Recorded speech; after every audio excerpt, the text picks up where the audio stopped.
Hello, welcome to the Joe Cortez Show in Las Vegas, Nevada, the entertainment capital of the world. We have my co-host Shelly Stevens and my guest today, none other than Emily Cooper. Welcome to the show, Emily. Thank you. It's so nice to be here.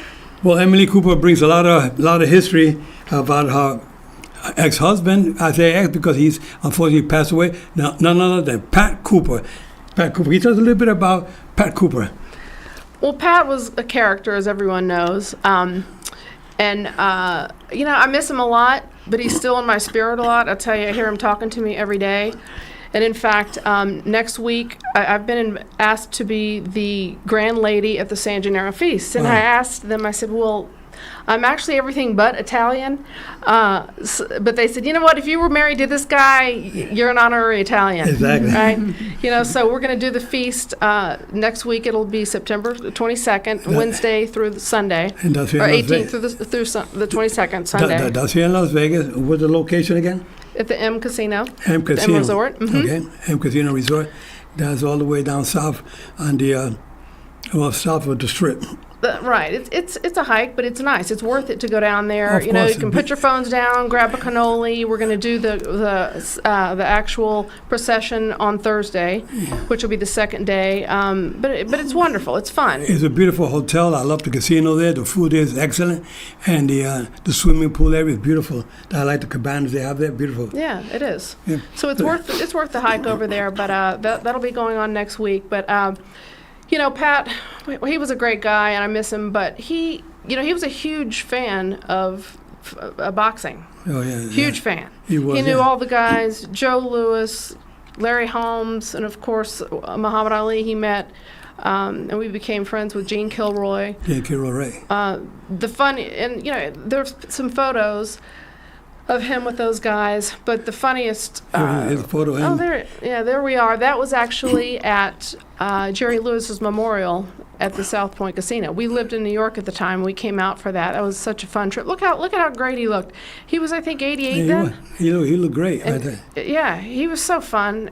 He wanted to go out all the time. He wanted to eat out every night. He wore me out, let me tell you. But he liked fine dining, and he always made everybody laugh in the restaurants, and the kids, and I miss his energy, that's for sure. But I was fortunate to be with him as long as I was, and he taught me a lot of. He was a humanitarian. He was a great comedian, but he was a humanitarian. How many years were you guys married? 5 years, Right. But I've known him I've known him over 13 years. Yeah, of course. Where did you guys meet? We met at the Friars Club in 2010 at his book party in New York. I know that place, the Friars Club on 55th Street between Madison and Park. Yep. Yeah, good place. I had my friend, I used to manage hotels in Puerto Rico with the El San Juan Corporation, and Lou Puro was a member of the Friars Club. He was taking me there for lunch all the time. And I believe I met some of them great entertainers there. And I don't know if I ever met Pat there. I don't remember how far back, because it was we're talking back in the 70s. Mm-hmm. But I know Pat was really an amazing person. Everybody loved to watch him and listen to him with all his comedy stuff. Well, and he was a great roaster. He was the closer with the roasts there, and he was never really officially a member because he wasn't into memberships. That was kind of a thing he had. He would go there as a guest. And they loved him, so they would always send him a membership card. But he didn't like hanging out there, but he would always go to the roasts, and he was just, you can see some of the roasts. Actually, those roasts were locked up in a vault, and the Friars Club is closed. I don't know if you know that. It closed. I didn't know that. No, it's very sad. A lot of things happened, but the tapes now are in possession of a producer who's going to do something with them, hopefully. But, he was a big friar. But that's where I met him, at his book party in 2010. What does it actually mean, the Friars Club? What's a friar? It's a membership. It's a private membership club. It's a high-end club, a bar, restaurant, and they have a lot of roasts there. It was started by back in the early 1900s by celebrity show business people. Okay. I can't remember who it was. It was like Jimmy Durante or somebody. Yeah, Jack Benny, Jimmy Durante back in those days. I can't believe I can't think of who it was, but it's been around for over 100 years. Yeah, I remember hearing the name a lot. I just never knew what exactly it was. It was wonderful, and I used to go there a lot because I had so many friends who were members. But no, that's where we met, and he was a lot of fun. in New York, and he was a real New Yorker, although he lived in Vegas for 35 years. In fact, one of the fun stories about Pat living in Vegas, because he would travel a lot. He was on the road all the time.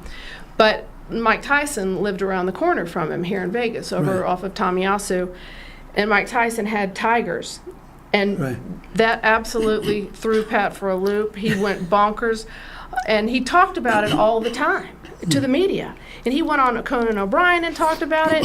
There's actually a great YouTube video of Conan O'Brien's show of him talking about Mike Tyson. He's like, his whole point was, the tigers don't belong in people's houses in neighborhoods where kids are running around.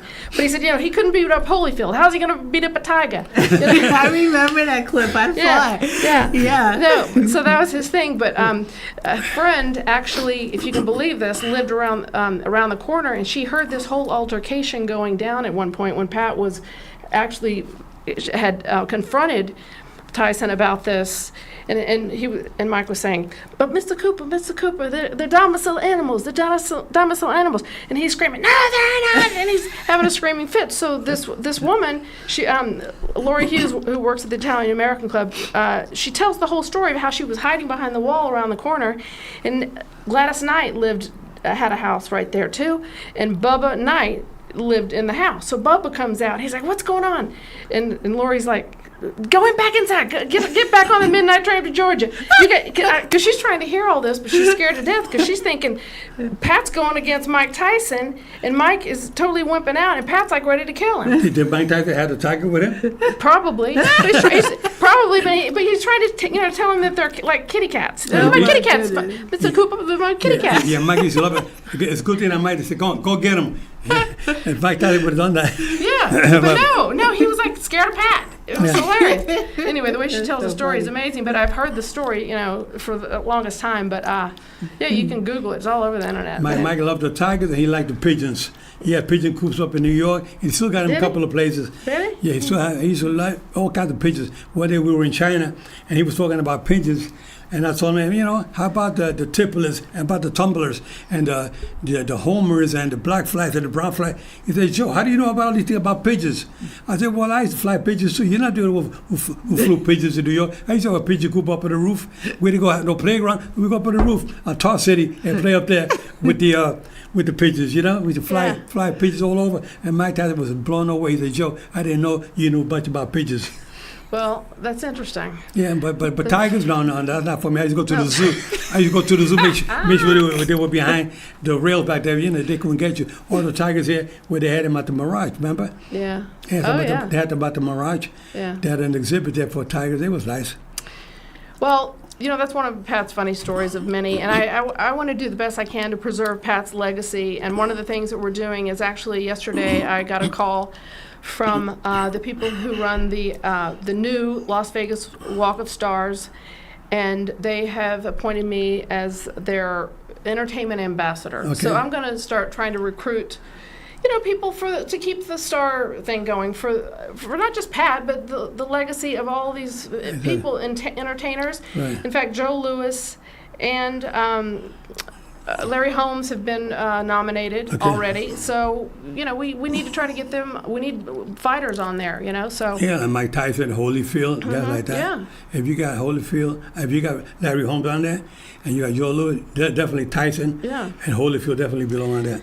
I'll tell you that Pat loved Joe Louis, and it drove him crazy he felt so bad for Joe when they made the big white statue, the marble statue. The one at Caesar's Palace. Right. And he used to talk about it because it just made him so mad. He said, "That's so disrespectful to Joe." And so we're walking through Caesar's Palace one day, and there's the statue. It's, kind of in a corner, and I should have taken a picture.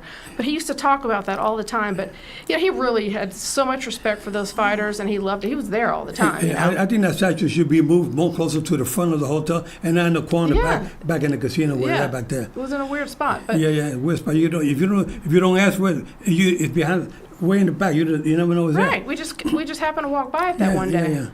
But he loved, I'll tell you, in the end, he loved the UFC and the MMA, the mixed martial arts. Mm-hmm. But he got mad when Dana White raised the price, for they just put this big charge. I forget whether it was the annual charge or whatever.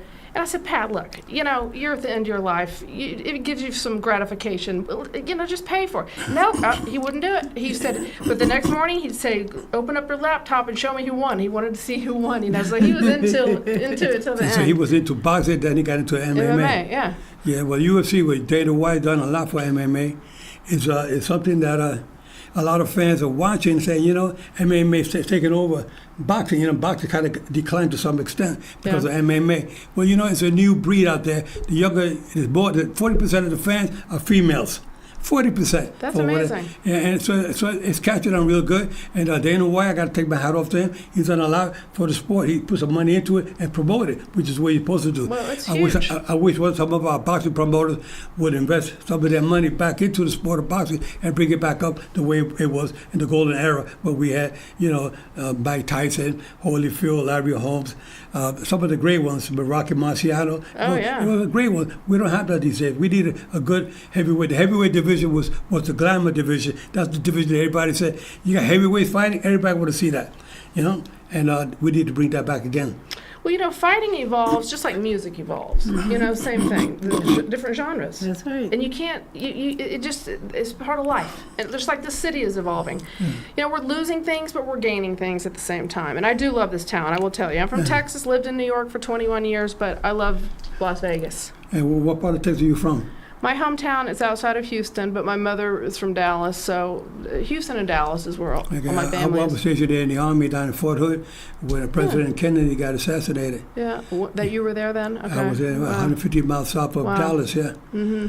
Yeah. Wow. Yeah. So I read somewhere that you did some things in New York as well. Well, I'm a Broadway producer. Mm-hmm. I did a lot of producing there. That's great.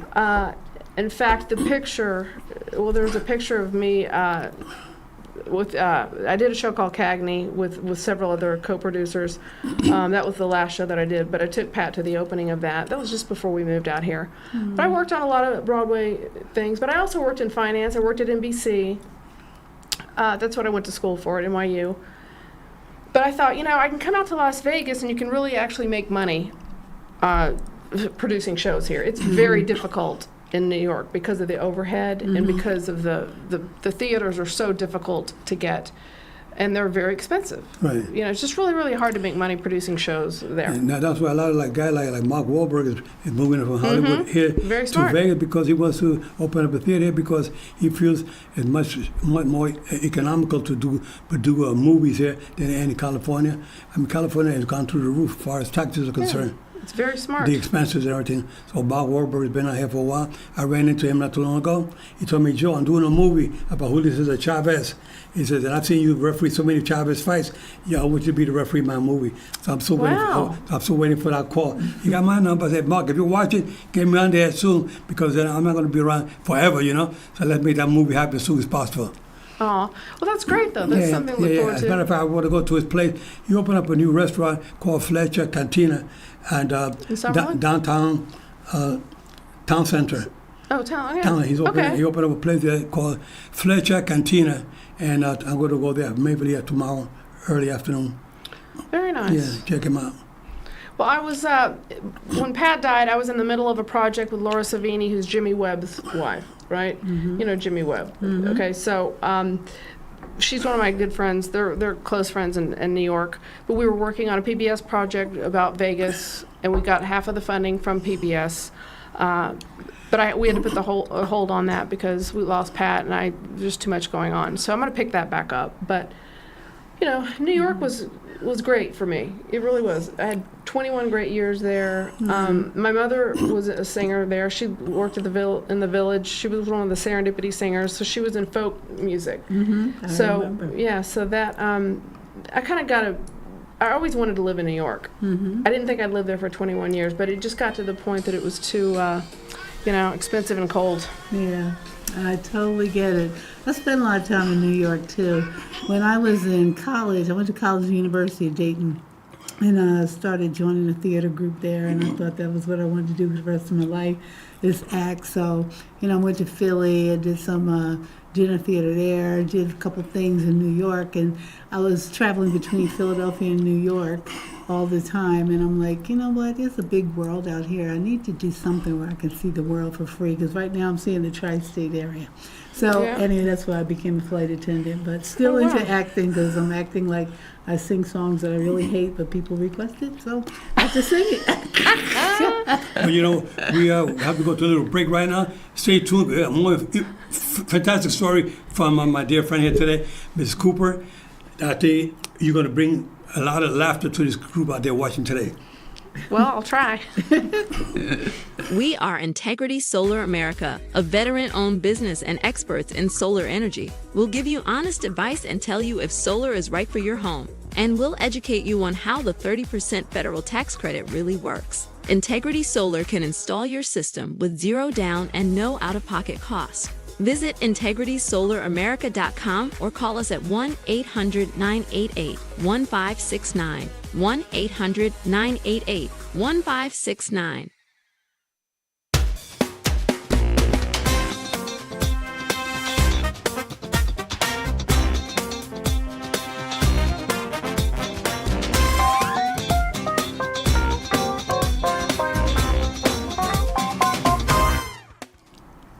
Okay, welcome back to the Joe Cortez Show, here with our dear friend, Emily Cooper, and my co-host, Shelly Stevens. Emily, I mean, your husband, you lived with him, you were married 5 years. Tell some of the funny stuff about Pat Cooper. Well, there was never a dull moment with him, that's for sure. And he was like a box of chocolates. I never knew what I was going to get when I woke up in the morning, that's for sure. But I will tell you, he was really a sweet, kind guy. And people have asked me, so was he different with you than other people, because I'm younger and I was his wife and No, nobody was safe from the wrath of Pat Cooper. He would say things like, "What are you breaking my balls for?" And he would make me laugh. I swear the most times was in the car. He would say something funny just because the way he observed life. Yeah. His point of view was just funny. Mm-hmm. And by the time I'd get home, I'd forget what he would say, but he was just such an interesting person, and he was, even though he was in his 90s, his mind was not. Yeah. He was sharp as a tack and never skipped a beat, but he had funny little quirky things about him that made him very interesting. Yeah. But he was, he got a bad rap because on the Tom Snyder show, he spoke his mind about, but he really, you had to have a lot of respect for the guy for speaking up and being true to himself, and he always was. He would always tell things to people the way right to their face. Yeah. Like he would talk about Johnny Carson, he would talk about Jerry Lewis, he talked about if they were good or they were not good, and most of them, to him, they were not good. Yeah. That's what he felt, but that was his character. That's what made people laugh a lot. He had a character of his own. There was only one Pat Cooper out there. Yeah, and he really, really had some nerve. As a matter of fact, now that you bring up Jerry Lewis, he was roasting Jerry Lewis at a Friars roast one year, and Jerry was kind of going to sleep in the chair. So Pat's thing was, if everybody had said something to say about whoever was the roastee or the target, he would move to somebody else in the room. So Martin Scorsese was there, and Martin had offered Pat a role in the movie Casino, and Pat didn't like the role. It was a smaller role. He wanted the Don Rickles role. Right. And I said, Pat, they were never going to give you that. You'd have been a scene stealer in that, and De Niro wasn't going to go for that either, right? But so that day, Jerry's over there napping, and so Pat goes to Scorsese and breaks his chops for giving him, offering him, it was an eye test. You gave me 3 lines in the movie. And he didn't take the role. I can't remember the character. I never can think of the character's name. But it would have been a nice role for him. And Pat actually did say he never actually turned down a job offer. That was one thing about him. But that he did for whatever reason. I know just how you feel, because I remember I felt kind of the same way when Sylvester Stallone told me, Joe, you got a speaking part in the movie. I said, great, that's great, you got speaking part. But all I want you to say is, I'm fair, but I'm firm. Come on, that's the only line I got in the movie? Yeah. I'm fair, but I'm firm? Or stop and break doing the boxing. No, so I know how Pat felt. I wonder, you want to be part of a movie, a great movie, Casino, whatever movie it was? Come on, give him a good part, a good speaking part. Well, he did really well in Analyze This and Analyze That. He played the mob boss. And he was good, but look, Pat did what Pat wanted to do, and he did not care what anybody thought, including me, especially me, and he was great. He was great. I remember meeting him one time with Wayne Newton at the fights, because Wayne, he used to go to the fights, and I remember he was Wayne Newton one day. Wayne Newton was about 6'3", 6'4", tall guy, had a big cowboy hat on, and the guy next to him, I recognized him. This looked very familiar, and he says, Joe, you better do a good job tonight. I said to myself, who the hell is this, And then he said, you know who I am? I said, I think I know who you are. I'm Pat Cooper, and I'm watching you tonight, making sure you do a good fight as a referee. I said, okay, and Wayne looked at me like, what can I tell you, Joe? But that's Pat Cooper, he was outspoken with everybody. Yeah. But he was a hell of a guy, character, people loved him wherever he went. Yeah, and sometimes, he would cross the line a little bit, and I think he had some regrets from time to time, but for the most part, he didn't. But that's Pat Cooper. Yeah. But you as an individual, you got to understand that everybody out there has their own character, their own ways of being. Doesn't mean they got a bad heart. They got a good heart, and they mean well, but that's their makeup, you know what I mean? Yeah. And he was that way till the very end. I'll tell you, till the very end. He, the morning he died, he was making us laugh. He was sharp, but he also was extremely wise, and he was a street guy, and he had street smarts, and he taught me a lot. He was from New York, like me. Oh, Brooklyn. I was born and raised in Spanish Harlem in New York. Really? So I know it. Brooklyn. Yeah. Oh, he was a Brooklyn through and through. And that's why I'm sure he loved Mike Tyson, because Mike Tyson was from Best Side in Brooklyn as well, too. Yeah. No, that was one good thing they had going, but the Tigers didn't go over well. Well, you know what? A lot of people were a little afraid about Tiger. Anybody would be afraid of having a tiger in the neighborhood. Well, yeah. I mean, you bring your little doggy out there, you bring your child out there, you'd be kind of afraid. Well, apparently at one point, Pat ended up in a helicopter with a megaphone, and that's what finally did it. Yeah. He did. He's like, get the tigers out of here. He finally got him to, he left. He left with the tigers. I don't know what happened to those tigers these days. I don't know. Why don't you call him and ask him? I'm curious. We got to find out from Mike Tyson, where's those tigers? We want one of those little pups that you have. We want to have one of them. Kids, little kitty cats. Little kitty cats, yeah. They were like that. And then he got to grow with them. They grew to be big ones. They were unbelievable. I mean, they were good with people because he trained them pretty good. He had good trainers. But it cost him a lot of money. People get over $150,000 a year just to feed one tiger. Wow. He was spending a lot of money on those tigers, yeah. Yeah. Well, they, it didn't, look, it's just one story of many I could tell about Pat, but he was, ultimately he was a good guy, and he did a lot for humanity. He was a humanitarian. He really was. Well, he didn't talk about it much. Just like you are, Justin. You're doing good things this coming week. You're going to be the Grand Marshal. That's going to be amazing. Yeah, that'll be nice at the feast. And feast. And look, I'm going to do what I can for Pat. He'll get a star. They nominated him unanimously for the star. Yeah. But I'm not. He would never want me to keep harping on him. But we have his verified Instagram account, at the Pat Cooper, which we started during COVID to give him something to do, and that was fun for him to interact a little bit with people. But we have that's still going. But his legacy will live on. There's some kind of viral video of him lately that's going around of him talking about cooking, and he just said funny things. Did he like to cook? Most Italian guys he like to cook. He loved to cook. He made great sauce. Yeah. Yeah, he would put chicken stock in his sauce. It made it really good. I mean, yeah. Sounds good. No, but I got him on video doing the whole thing one day. Yeah. Good little cooking show. Yeah. I mean, that's good. That's a good idea. Some of you guys out there that are looking to retire from the entertainment field, go into cooking. Like Pat Cooper, he loved it very much, right? Oh yeah, and he loved eating. He loved dining out. He was a diner. Yeah. He liked to dine. What was your favorite restaurant? Well, we went to the Italian American Club a lot here. But it was really, he never veered far from the Italian palate, I will tell you. He was not a sushi guy. You know what I mean? But he loved big Italian sandwiches. The meatballs? The meatballs. The meatballs. Yeah, I heard him talking about that one. One of his shows. Yeah. He was talking about something about meatballs. Well, you got to get them right, and it's hard to get them right. But no, we went to the Italian American Club a lot, and just various places. Oh, he loved Carrabba's, which is strange because he didn't particularly like generally, the what's the word? Franchises. but he loved their sauce, and they had the real tomatoes, the San Margano tomatoes. Yeah. Well, we'll be right back after this brief commercial. Are you interested in solar energy but concerned that it won't work for you? Your roof needs repairs. You might want to move. Your electricity bill isn't that high, or you're just not sure if you would qualify for incentives. Integrity Solar America is a veteran-owned business and your trusted source for solar. We'll educate you on solar with straight answers about the 30% federal tax credit and installation costs. Visit integritysolar.america.com or call us at 1-800-998-1569.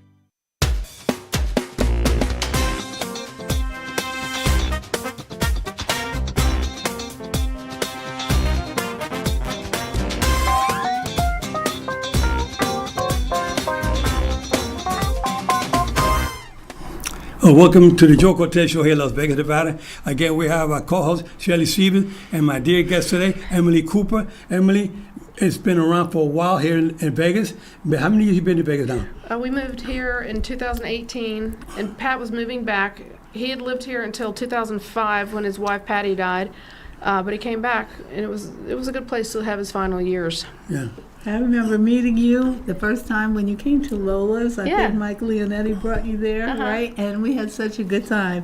And my husband told me to tell you hi today because you asked us to sing a song called You Don't Have to Be a Star by Marilyn McCoo. To be in my show. To be in my show. And that's one of like my favorite songs. Ours too. And we were so happy you requested it. So. And you nailed it. You nailed it. Thank you. Yeah. Yeah. And speaking of Lola's, we have a big party coming up this Saturday. Tomorrow night. Lola actually sold the restaurant to our manager, TJ. So she's retiring. She wants to travel, see the world, and spend more time with her family. And You still keeping the name, Lola? yeah, still going to keep it Lola's, keep the tradition going. Still the same great New Orleans style food.